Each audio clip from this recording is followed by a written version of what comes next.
কালকে ছাত্রদল কি পরিকল্পনা ছিল, কতটুকু পেরেছে আপনার কাছে ক্লিয়ার করা দরকার। এখানে ছাত্রদল গতকালকে সশস্ত্র হামলা করার পর যখন আমরা প্রশাসনকে ইনফর্ম করলাম যে আপনারা শিক্ষার্থীদেরকে উদ্ধার করেন, আপনারা শিক্ষার্থীদেরকে নিরাপদ পরিবেশ দিতে নিশ্চিত করেন, প্রশাসন বাহিরে নীরব ভূমিকা ছিল, সাংবাদিকদেরকে ঢুকতে দেওয়া হয় নাই। রুমে রুমে যে সশস্ত্র হামলা করে শিক্ষার্থীদেরকে আহত করেছে। শেষ পর্যন্ত এই ঘটনা চাপা দেওয়ার জন্য তারা একটা পরিকল্পনা করলো কি, একজন শিক্ষার্থীকে টার্গেট করলো, হিন্দু শিক্ষার্থী, তাকে ধরে রকেটে দেবে, রকেটে দিয়ে তারপর সাংবাদিকদেরকে নিয়ে এসে ঘটনা চাপাবে যে শিবির রক কাটছে অমুক শিক্ষার্থীর। এই ঘটনার নাটক মঞ্চায়ন করবে। যে আওয়ামী ন্যারেটিভ গত 15 বছর আমরা দেখেছি যে চারপাশ ঘেরাও করে গল্প সাজানো হয়, গল্প সাজানোর 3-4 ঘন্টা পরে মিডিয়া ঢুকতে দেওয়া হয়, সেম হুবহু ঘটনা ছাত্রদল কালকে ফলো করার চেষ্টা করেছে। ভাগ্য ভালো তাদের ঘটনা নষ্ট করে দেওয়ার জন্য শিক্ষার্থী বাড়িটা ছাদ থেকে দ্বিতীয় তলা থেকে লাভ দেয়, আপনি তার পা ভেঙে যায়, তার সেই ভিকটিম হওয়া থেকে বেঁচে যায়, কিন্তু আমরা জানতে পারি তাদের সেই পরিকল্পনাটা।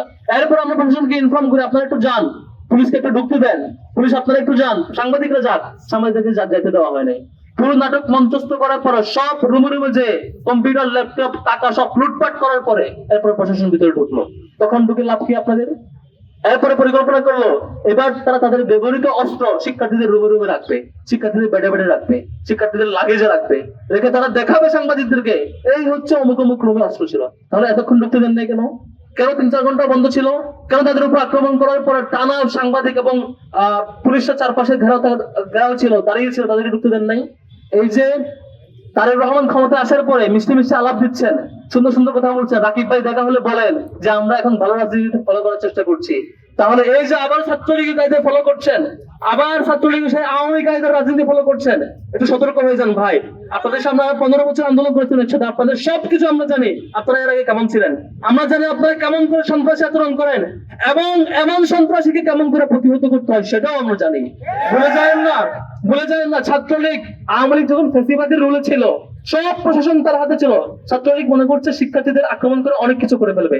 তারা আমাদের নারী শিক্ষার্থীদেরও আক্রমণ করেছিল, হিন্দু শিক্ষার্থীদেরও আক্রমণ করেছিল, সাধারণ শিক্ষার্থীদেরও আক্রমণ করেছিল, শিবিরকে ক্রসফায়ার দিয়েছিল, মনে করেছিল তারা পারবে।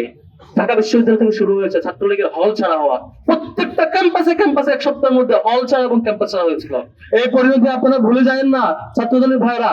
আপনারা 15 বছর মজলুম ছিলেন, আবার যদি জালেম হইতে চান, ছাত্রলীগ ঠিক যে কায়দায় শিক্ষার্থীদের তোপের মুখে পড়ে ক্যাম্পাস ছাড়া হয়েছে, আপনাদের তার চেয়ে ভয়াবহ পরিণতি ভোগ করতে হইতে পারে। আপনারা সতর্ক হয়ে যান।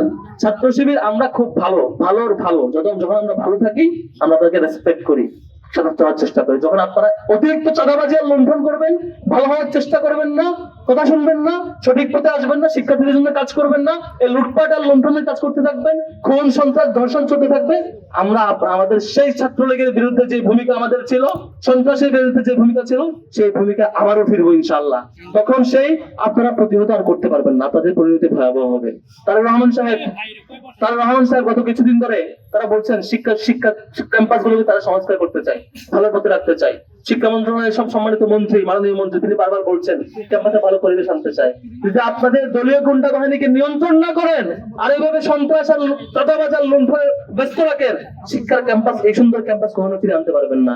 বরং শুধু ছাত্রদল ডুববে না, বিএনপি কে সতর্ক করবো, আপনাদের সুপিরিয়র প্ল্যাটফর্ম যে বিএনপি সহ তার চূড়ান্ত পরিণতির দিকে দেখে যাচ্ছে। একমাত্র দায় থাকবে ছাত্রদল। কালকে ক্যাম্পাসে এটুকু এমনিতে হয় না, তো খুঁজবেন চারপাশে যে এই যে চারপাশে এলাকা, প্রত্যেকটা জায়গায় তারা চাঁদাবাজি করে, প্রত্যেকটা জায়গায় তারা মাদকের অভয়ারণ্য নিশ্চিত করেছে। তারা এই যে মাদক চাষ, চাঁদাবাজ ক্যাম্পাসের চারপাশে, সাংবাদিকরা একটু ইনভেস্টিগেশন করেন না, আপনারা পাবেন চারপাশে এই চাঁদাবাজি এবং এই যে মাদকের যে ব্যবসা তারা চালাচ্ছে, এটা দিয়ে তারা চলে। তাদেরকে বহিষ্কার করার পরে ক্যাম্পাস ছাড়ছে না, ক্যাম্পাসে তারা যাচ্ছে না। এই যে চাঁদাবাজ, মাদকের হাব, সবকিছুর বাধা যখন ছাত্র শিবির যখন এসব নিয়ে কথা বলে, ছাত্র শিবির যখন প্রশাসনকে এসব নিয়ে রিপোর্ট দেয়, তখন তাদেরকে আক্রমণ করতে হয়, তাদেরকে রাতের বেলা অন্ধকারে আক্রমণ করতে চায়। ভাইরাই, আমরা এই আক্রমণকে ভয় পাই না, আমাদেরকে ভয় দেখায়েন না। আমাদের শত শত শহীদের পথ মারিয়ে আমরা এ পথ আসছি। আমাদের শপথ, জুলাই পরবর্তী সময়ে কোন ক্যাম্পাসকে দখল হইতে দেব না কারো হাতে। ক্যাম্পাস থাকবে শিক্ষার্থীদের হাতে। ক্যাম্পাস কোন রাজনৈতিক সংগঠন দখল করার জন্য নয়, ক্যাম্পাস অছাত্রদের জন্য নয়, মাদকের জন্য নয়। কোন ক্যাম্পাস, সেটা পলিটেকনিক্যাল ইনস্টিটিউট হোক কিংবা অন্য কোনো প্রতিষ্ঠান হোক, ছোট্ট কলেজ হোক কিংবা স্কুল হোক কিংবা ঢাকা বিশ্ববিদ্যালয় হোক, কোন ক্যাম্পাসের কোন পর্যায়ে কোন রাজনৈতিক সংগঠন নিজের অধীনে নিয়ে দখল নেওয়ার চেষ্টা করবে আর আমরা প্রতিহত করব না, এমনটা হবে না ইনশাআল্লাহ।